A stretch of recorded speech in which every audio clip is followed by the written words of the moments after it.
The girl went to the boxing gym. As soon as she struck a pose, she got kicked away. The guy behind her took the opportunity to produce milk. Though she is pretty and adorable, she refuses to be outdone, so she counterattacked. Surprisingly, this wasn't just any boxing gym. It specialized in training assassins. Since she is the only girl there, the men force her to do all the dirty work. However, she refused to back down. Her decision to be in a boxing gym wasn't only driven by a desire. Instead, she is leaving here because she wants to become strong to avenge her father. Her name is Yoon Jae-woo. Just a month ago, Jae-woo was a 10th grade student. Her life was constantly under the watchful eye of the police, due to her father being a wanted fugitive. She's always under surveillance. Classmates avoid her, but even her teacher suggests she should quit school. Such a life forced her to the end. Frustrated, she returned to the classroom. A bully mocks her as a gangster's daughter and puts a bag of flour on her desk, mentioning her father's involvement in drugs. Faced with the ridicule of your classmates, this time she didn't want to hold back anymore, so she grabs the flour and hurls it at the girl.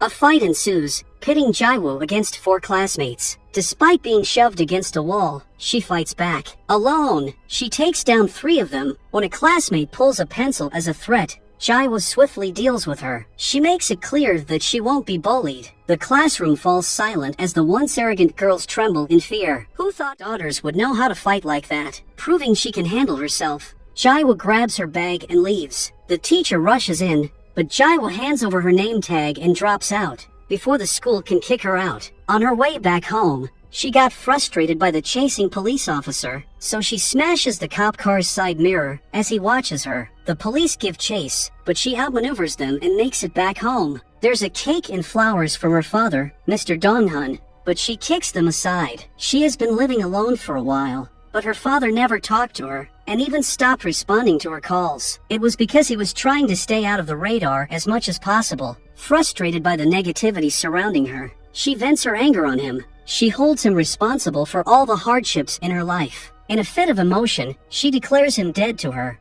Mr. Dong-hun visits her at night, but outside her apartment, an unknown person approaches him. Hearing noises, Jae-woo tries to open the door, but Mr. Dong-hun tightly grips the handle to shield her from the stranger. The assailant shoots him, and Jae-woo witnesses her father's death. After the assailant leaves, Jae-woo opens the door, only to discover her father lifeless on her doorstep. She tries to wake him up, but he's already gone. At Mr. Dong-hun's funeral, his friend and boss, Mr. Choi Moo-jin, pays his respects to the departed. He is the biggest gangster in the city. Seeking justice for her father, Jae-woo goes to the police station. Sadly, they lack evidence and can't proceed with the investigation. Left with no choice, Jae-woo turns to Mr. Moo-jin for help. When she shares her plan for Moo-jin gives her a knife and demands she kill him. Frightened, Jae-woo hesitates, so Moo-jin slaps her, making her understand that she can't avenge her father without knowing how to take a life. Though he refuses further assistance, Jae-woo remains determined to seek revenge. At night, a knock echoes at her door. Fearful, she stays silent, prompting the man to depart. After he leaves, Jae-woo follows him,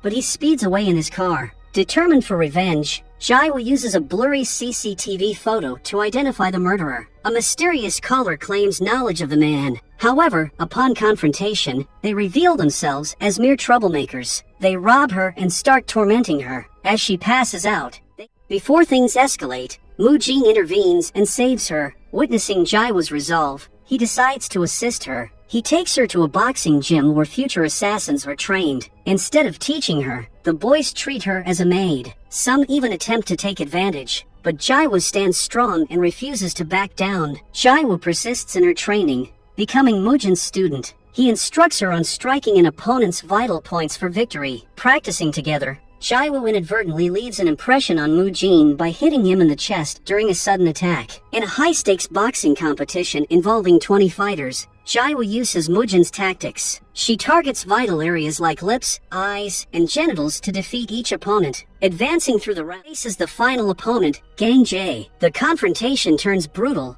with Gang Jae initially dominating. He chokes her with a chain and hurls her against the fence. The tide shifts several times until Jae-woo stages a comeback using her combat skills. In a pivotal moment, she delivers a decisive elbow strike to Gang Jae's face. It makes him unconscious. Mr. Moo-jin declares Jae-woo the victorious winner of the intense match. When Gang Jae wakes up, he decides to take revenge on Jaiwoo for his humiliation. While she is bathing, he drugs her water. When she is under the drug's influence, she enters her room with his friend to sexually assault her. At first, Jaiwoo is unable to defend herself. However, when her father falls and breaks, she picks up the glass piece and stabs the friend. She then escapes the room, with Gang Jae following her with a hammer. He breaks her arm, but before he can do anything further, men gather around him. For attacking Jaiwoo, Moojin decides to cut one of his limbs. In the end, he slashes his face as a punishment. Mr. Moojin then has a meeting with Jaiwoo and tells her that she is now considered dead in the eyes of the world. From now on, she will be going by the name Oh Hyejin. Moojin passes her the gun left by the murderer at the scene, which they manage to recover. He discloses that a police officer is Mr. Donghun's killer, but beyond that, there's no further information. Taking this to heart, she improves her combat abilities. She not only joins Moojin's group, but also secures a spot in the police department. He promises unwavering loyalty to the organization. It is decided that if she ever betrays them, they can eliminate her without hesitation. Years roll by, and Jaiwoo stays committed to her job as a cop. One day, she embarks on a mission to arrest a drug dealer named Park Chan-gu in the act. Inside a building, she spots him conducting a deal. Meanwhile, her lookout associate tells her that her mission coincides with a narcotics department sting operation involving another undercover cop. Despite knowing the complexity of the situation, doesn't back down. She smashes through the room's glass window. She is ready to apprehend Chan-gu. Chaos erupts as a fight ensues between Jaiwoo and the gangsters. Thanks to her combat skills, Jaiwoo successfully arrests the drug dealer. However, her interruption frustrates Sergeant John Pildo. He steps in and demands Jaiwoo to let him arrest Park Chan-gu. Jaiwoo refuses initially. However, when she receives confirmation about Pildo's mission, she reluctantly lets the drug dealer go with him. As she prepares to leave, Pildo expresses a wish to never cross paths with her again. He is clearly annoyed by the interference. Jaiwoo faces the consequences of her mission interruption.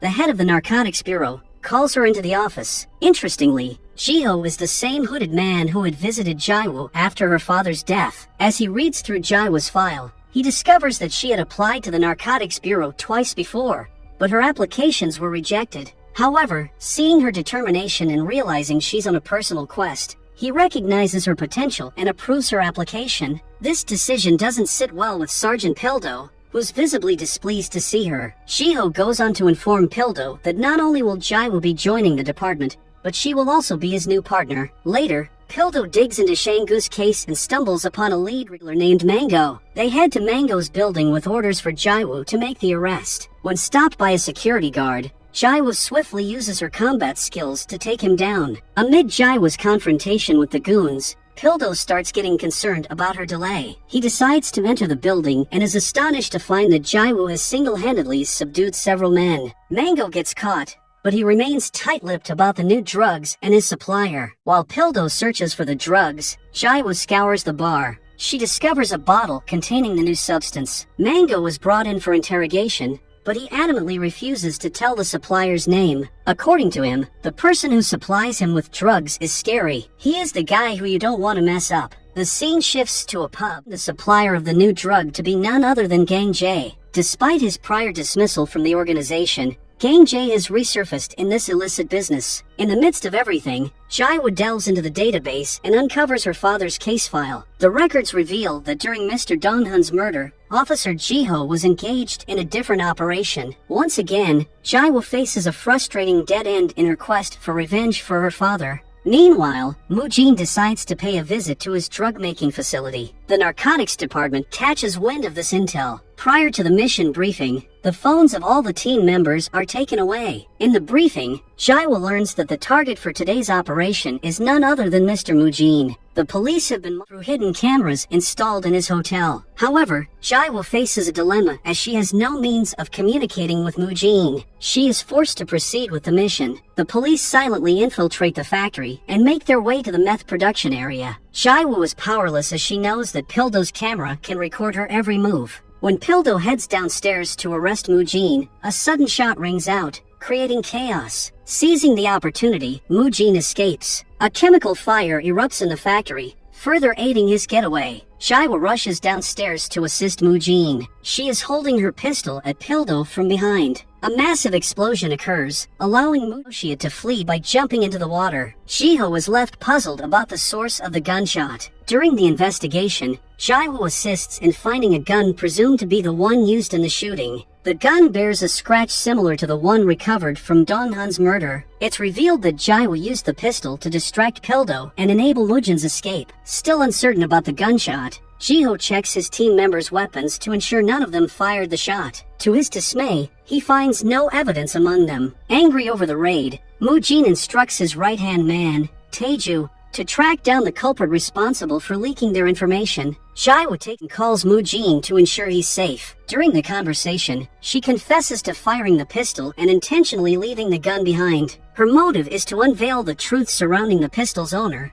who she thinks is her captain Jiho. Jiho also reveals the existence of hidden cameras in Mujin's hotel that tipped off the police about their plans at the factory. Following Mujin's orders, all the cameras are located and disabled. This action leaves Jiho and his team at a frustrating dead end in their investigation. On the other hand, Gang Jae makes a vengeful return to Mujin's gym. He is driven by a singular purpose, to demonstrate his newfound power and settle the score. What unfolds is a brutal bloodbath, inflicting pain on the gym members just as he experienced. Taeju, in particular, becomes a target. Gang Jae breaks his arm as an act of revenge. The police are alerted to the crime scene, prompting Jiho to visit the gym. The sight of the aftermath leaves her visibly shaken. Anxious, she turns to Pildo, questioning whether Mujin was among the casualties. She breathes a sigh of relief upon learning that Mujin wasn't present at the gym during the attack. Meanwhile, Mujin reviews the CCTV footage of the gym and discovers Gangji's role in the attack. 4 of the organization members died. During the funerals, Jiho attends to catch Mujin. It was to ensure he was unharmed. On her way back, she unexpectedly encounters Pildo,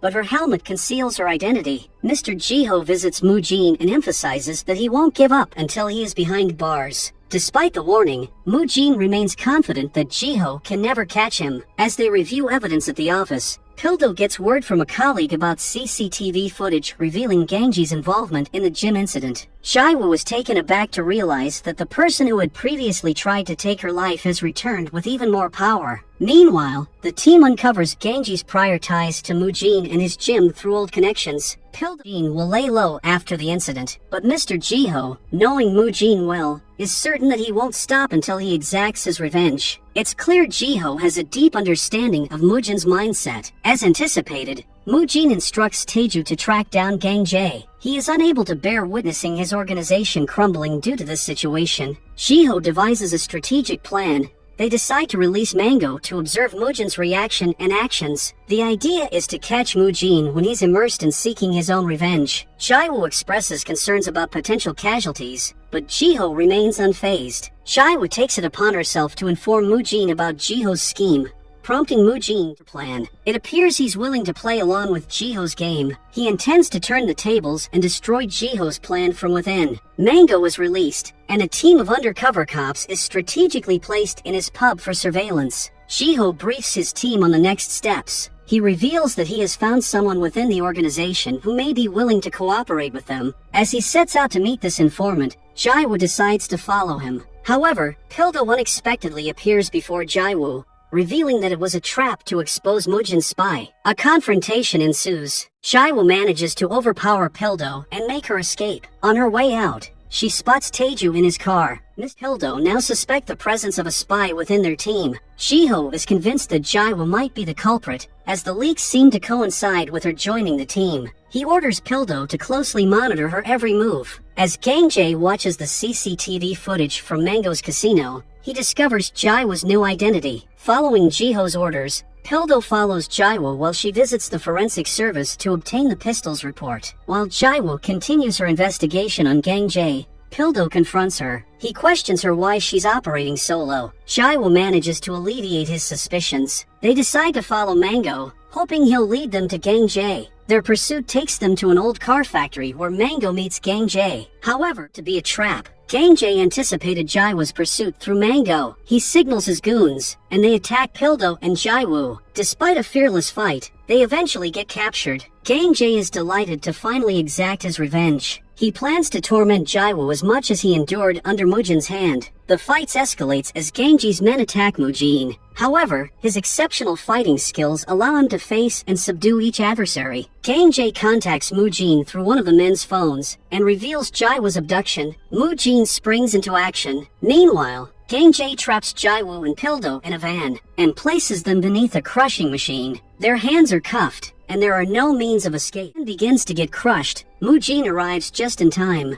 He rams his car into the machine to disable it. Jaiwo manages to escape, but Pildo remains trapped inside, still handcuffed. With the police approaching, Mujin is forced to flee the scene. Meanwhile, Jaiwo struggles to free Pildo. As she attempts to release him, the machine starts up again, slowly crushing the car. In a desperate move, Jaiwo manages to pull the machine's wire and finally stops it. Pildo is saved, but Jaiwo collapses due to excessive blood loss. Devastated by Jaiwo's injury, Pildo's focus shifts from pursuing Mujin to capturing Ganji. Amid the chaos, Mujin decides it's best to send Jaiwo out of the country as quickly as possible. Concerned about her safety and the risk of exposure, believes that her leaving is the safest option, especially with Ganji on the loose. Mujin communicates this decision to Jaiwo, but she adamantly refuses. Despite being aware of the dangers to her life, Jaiwo was determined to stay and pursue justice by capturing her father's murderer. The situation escalates as Mujin eliminates a cop who is aware of Jaiwo's true identity. Meanwhile, Ganji reaches out to Jiho and offers assistance in capturing Mujin.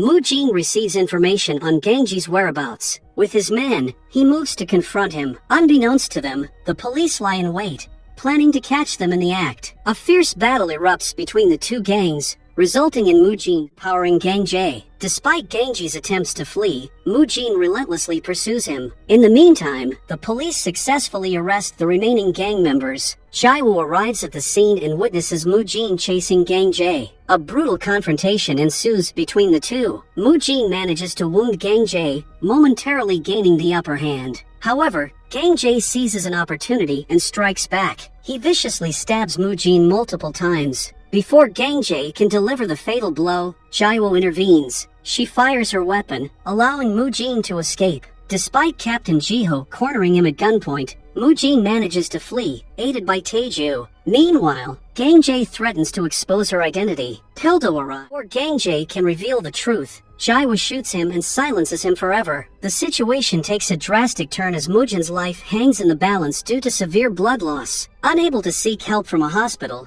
he turns to an associate and a retired doctor residing in a temple. Meanwhile, Jaiwo is taken aback when she receives a letter from the late Ganji. Inside, she finds a picture of her father alongside Gihu, who's donning a police uniform. Upon receiving a call from Mujin, Jaiwo visits him at the temple and questions him about the photograph. It's during this conversation that Mujin discloses a startling revelation. Mr. Donghun was actually a cop sent by Gihu to infiltrate their organization. However, Donghun betrayed Gihu and sided with them. Eventual demise by Gihu. Mujin admits to lying to Jaiwo in order to strengthen her resolve. He hoped it would fuel her determination to seek retribution for her father's murder. Meanwhile, Gihu returns intoxicated from a night out with Pildo. As he sits down, he is viciously attacked and stabbed multiple times by an unknown assailant. Jaiwo arrives at the location and is alarmed to find blood on the doorknob. Upon entering, Gihu, in a state of panic, mistakes Jaiwo for his attacker and fires a shot at her. Pildo, hearing the gunshot, rushes to the scene. Instead of giving aid,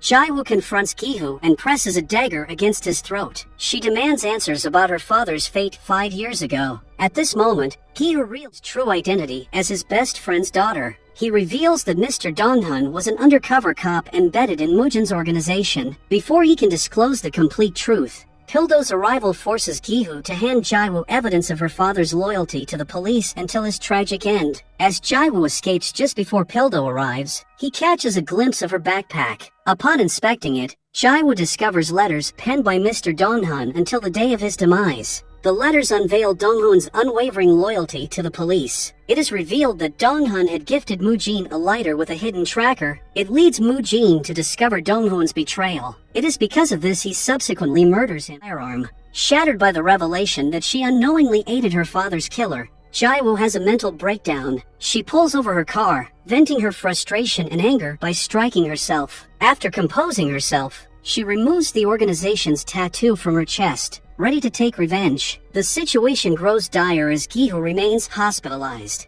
Meanwhile, Mu-jin receives word from his lawyer that Jae-woo was spotted near Gi-ho's residence, hinting that she might have uncovered the truth. Jae-woo, having tended to her wounds, prepares to depart. She takes her father's ashes and the dagger Mu-jin gave her to avenge her father's killer. As she steps out, she's ambushed by assailants who force her back into the house. They attempt to drown her in the bathtub. However, Jae-woo fiercely fights back, unleashing an intense struggle. At the same time, Taeju enters Jae-woo's house with the intent of eliminating her. He reveals the truth about Mu-jin's act of murdering her father due to betrayal. A fierce battle erupts between them, marked by attacks and evasions. Despite the odds, Jae-woo manages to overpower Taeju. He ultimately ends his life in the midst of the intense confrontation. The situation takes a complex turn as Mu-jin willingly surrenders himself to the police to prove his innocence in Gangji's murder. In the interrogation room, Jae-woo confronts Mu-jin, insisting he must face consequences for his actions. The police put dagger and his fingerprints as evidence linking him to Gangji's murder. Jae-woo believes that justice will finally catch up with him.